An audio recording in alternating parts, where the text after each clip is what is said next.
avec le soutien de Zeiss. Aujourd'hui, on va vous parler de cornées irrégulières, de lentilles, et on va en parler avec vous, Christophe Lachaud, vous êtes contactologue. Alors d'abord, les cornées irrégulières et les lentilles. Qu'est-ce qu'on appelle une cornée irrégulière? On appelle une cornée irrégulière, c'est une cornée qui n'a pas un astigmatisme régulier. Donc une déformation qui se corrige mal en lunettes. Et à partir de là, il faut des systèmes optiques qui permettent d'améliorer la vision, et la lentille de contact est certainement la meilleure. On peut avoir une cornée irrégulière après un traumatisme, voilà, des pathologies de la cornée. Il y a des dystrophies, il y a plein de pathologies cornéennes, dont le kératocone, les pellucides. Il y a plein de maladies qui font que la cornée se déforme. Et donc, on ne peut plus corriger en lunettes. On ne peut plus corriger en lunettes, donc on va parler des lentilles. Lentilles souples, Ouais. d'abord, c'est une option ou pas? C'est une option. Alors souvent, c'est une option qu'on oublie. Souvent, quand les patients, les ophtalmologistes nous réfèrent des patients au centre de la cornée, ils nous disent lentilles rigides parce que le patient a une maladie. Eh ben, pas forcément. Si la cornée est plutôt régulière, à la topographie, même un peu asymétrique, on appelle ça les Kmax et les kératométries maximum sont pas au-delà de 55 dioptries, admettons, on peut adapter avec des lentilles souples. Donc c'est une lentille facile, classique, avec une acuité qui est correcte. Donc bon, si on peut, on le fait. Ok. Lentilles rigides, vous l'avez dit, on vous demande Voilà. des lentilles rigides. Voilà, c'est la première indication. À chaque fois, on note oui, adaptation lentilles rigides. C'est la première indication. Pourquoi? Parce que la vision sera bonne. Ça va permettre, grâce à la lentille, de pas d'appuyer. Au contraire, parce que souvent on dit qu'il y a un appui sur la cornée. En fait, c'est pas un appui. Ce sont les larmes qui se mettent entre la cornée déformée et la lentille qui recouvre. Il y a des larmes qui se mettent au milieu et qui permettent d'améliorer l'acuité visuelle. Souple, rigide. Alors maintenant, hybride. Hybride. Alors d'abord, qu'est-ce que c'est une lentille hybride? Une hybride, c'est une évolution de la lentille rigide, qui est une lentille qui a deux matériaux. Elle a un matériau rigide au centre et souple au bord, ce qui permet de bien centrer la partie rigide. Il y a des fois, les cornées sont tellement irrégulières que même quand on met une lentille rigide, elle ne tient pas sur la cornée. Donc la partie souple vient encadrer la partie rigide et permet de mieux centrer la lentille. En termes de correction et en termes de confort, qu'est-ce qui est le mieux? Entre la lentille rigide et la lentille hybride, c'est la lentille hybride. Parce que vous ne passez pas directement sur la cornée et la lentille.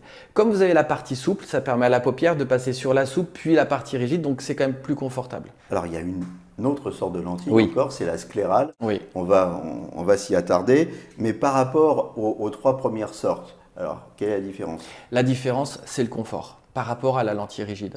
Quand on a un patient qui a une cornée très déformée, mais qui ne supporte pas du tout ces lentilles rigides, qu'est-ce qu'on a comme option? Eh bien, on a cette option aujourd'hui de lentille sclérale. Et la lentille sclérale, elle se pose sur la sclère. Et donc, comme la sclère n'est pas innervée, du coup, le confort est très important.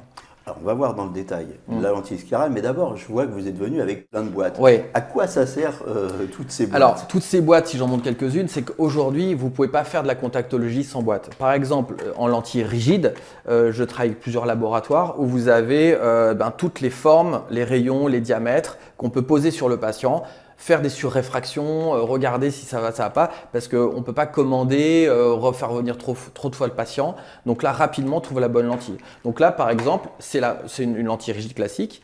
Et là, ce qui est intéressant, c'est une boîte de lentilles rigide aussi, mais c'est la partie rigide de la lentille hybride. De tout à l'heure, rigide et souple. Donc ça, on pose que la partie rigide, et comme ça, après, on associe la partie souple derrière.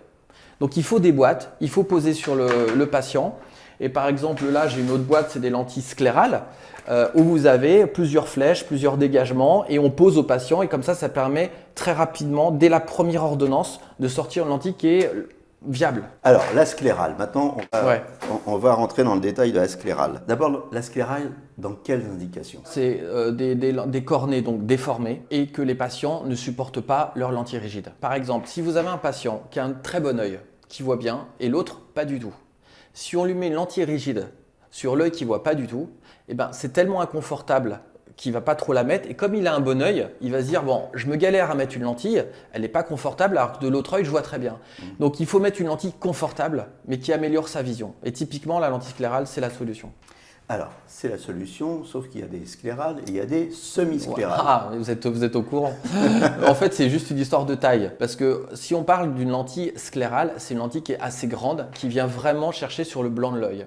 Mais il existe des plus petites qui s'appellent cornéosclérales, qui elles vont avoir un petit appui sur le limbe, sur la cornée. Donc c'est une lentille qui est plus petite, qui a un peu plus d'appui. Elle est moins confortable, mais elle permet des fois que la lentille s'enfonce moins dans la conjonctive. Donc en fonction du patient, eh ben, on va choisir des plus petites ou des plus grandes. Comment on choisit et comment les adapter? Alors, comment les adapter? Bon, faut avoir un peu le coup de main quand même, faut en faire pas mal. Mais rapidement, moi, je les adapte beaucoup à l'œil nu. C'est-à-dire qu'à l'œil nu, je regarde le patient, je regarde ses paupières et rapidement, je me dis tiens, je vais partir sur cette lentille-là. Je les pose. Je travaille avec même des lampes UV à la main et donc rapidement, à l'œil nu, on peut déjà avancer pour fignoler après au biomicroscope et vraiment aller chercher dans les détails. La lampe UV, à quoi elle vous sert? Eh ben en fait, comme on met de la fluorescéine, donc c'est un colorant dans la lentille pour voir, pour estimer, donc ça s'appelle la clearance, l'espace entre la cornée et la lentille. Rapidement, moi avec le stylo lampe, je vois si j'ai un contact, je suis très loin. Donc moi, au lieu de rasseoir le patient, de regarder, de le relever, etc., clac, je mets un coup, je fais ah je suis pas bon. Là, j'enlève, je repose. Et comme ça, rapidement, je pose rapidement et ça me permet de finaliser plus rapidement. Avantage, inconvénient. Alors l'avantage, on a dit, c'est le confort. L'inconvénient, c'est l'hypoxie par exemple, c'est le manque d'oxygène. Parce qu'en fait, Fauclair traverse la lentille et les larmes, il y a l'espace de larmes qu'il y a entre la lentille et la cornée. Donc c'est des lentilles, si vous voulez, qui en termes d'oxygénation sont pas très très bonnes. Donc on ne peut pas les mettre tout le temps. Autant une lentille rigide, vous pouvez vous lever avec et vous les enlever juste avant de dormir. Autant la lentille sclérale, il faut laisser un peu l'œil se reposer, etc. Pour l'œil sec. Alors l'œil sec, c'est une très très bonne indication en sécheresse oculaire. Pourquoi? Parce qu'en fait, la lentille va renfermer la cornée dans de l'eau. Et dans la sécheresse oculaire, il y a un manque aqueux ou d'huile. Donc cette lentille va permettre aussi, ça fait partie des thérapeutiques, on va dire, de la sécheresse oculaire. Est-ce que les ophtalmos, par exemple, connaissent bien les spécificités de toutes ces lentilles? Vous allez me dire, c'est leur métier, mais oui, bon, bien sûr, vous c'est leur êtes métier. contactologue, Voilà, vous mais êtes moi, en je fais que contact ça. avec le patient. C'est ça. La difficulté, c'est que pour en faire bien, il faut en faire beaucoup. Ouais. Voilà, et le problème, il est là. Et si vous faites un kératocone par mois, c'est mort. Moi, j'en fais 60, 80 par semaine. Donc, il y a un moment, ça va plus vite, on comprend ce qu'on va ou pas. Il faut cerner le patient. D'ailleurs, les lentilles rigides ne sont pas toujours la solution. Donc, c'est un peu ça qu'il faut comprendre. Il faut bien analyser le patient et qu'est-ce qu'il demande. Vous invitez les ophtalmos à dialoguer Ouais, avec vous? et puis même, ils peuvent venir au cabinet. Il y en a plein qui viennent se former. Voilà, il n'y a pas de souci. Les nouveautés maintenant. Alors, les nouveautés en lentille sclérale, par exemple, il est sorti là des lentilles multifocales, c'est-à-dire des lentilles progressives pour les patients presbytes. Donc, au final, il y a des fois, on a des cornées qui sont un peu pathologiques et on mettait des lentilles rigides pour voir de loin, il fallait des lunettes pour voir de près. Aujourd'hui, on peut faire des lentilles sclérales qui sont multifocales. Et ça, c'est magique parce que ça permet quand même aux patients de voir de loin, de près, sans avoir besoin de rajouter des lunettes.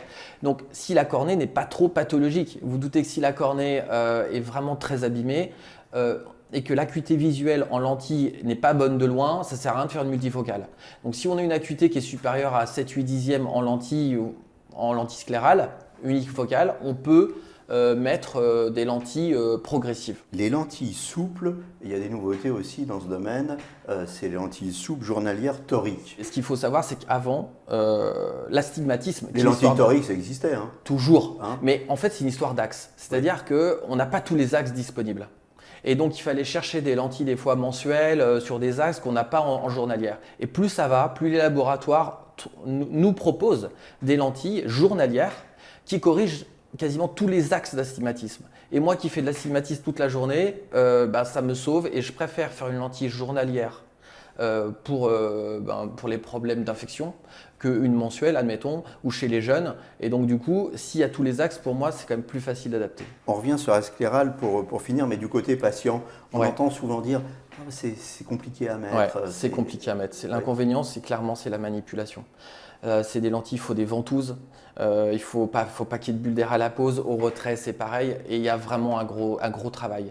Et moi je suis aidé avec par exemple des opticiens référents spécialisés dans la manipulation et qui prennent en charge mes patients pour l'aspect manipulation. C'est super important. Et ils s'y mettent bien les patients? Alors, il y en a qui abandonnent et qui disent bon, c'est clairement, c'est la motivation. Vous êtes motivé, vous allez y arriver. Genre, vous voyez pas, il y a un moment, les gens, ils n'ont pas le choix. Donc, ils s'y mettent. Si vous avez un peu de choix, ça va dépendre de sa motivation à porter des lentilles. Voilà. Voilà. Donc on se résume. Les lentilles, il y en a plein. Il y en a plein. Des souples, des rigides, des hybrides, des sclérales, des semi-sclérales. Elles ont toutes leurs avantages, leurs inconvénients. Pour la sclérale, le problème c'est le patient, l'adaptation. La manipulation. La manipulation, oui, plus que l'adaptation. Ouais. Mais bon, la motivation, elle est là. L'autre problème, l'autre frein, c'est la connaissance ou la méconnaissance en fait des types de lentilles. Mais là, vous êtes là. Pour répondre aux questions des ophtalmos. Donc, en clair, en conclusion, qu'est-ce qu'on se dit? On dit que la lentille, en cas de cornée irrégulière, la lentille, il faut y penser.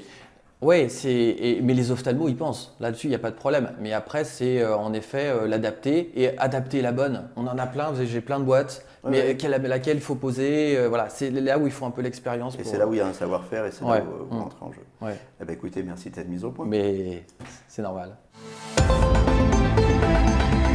Le JT de l'ophtalmologie avec le soutien de Zeiss.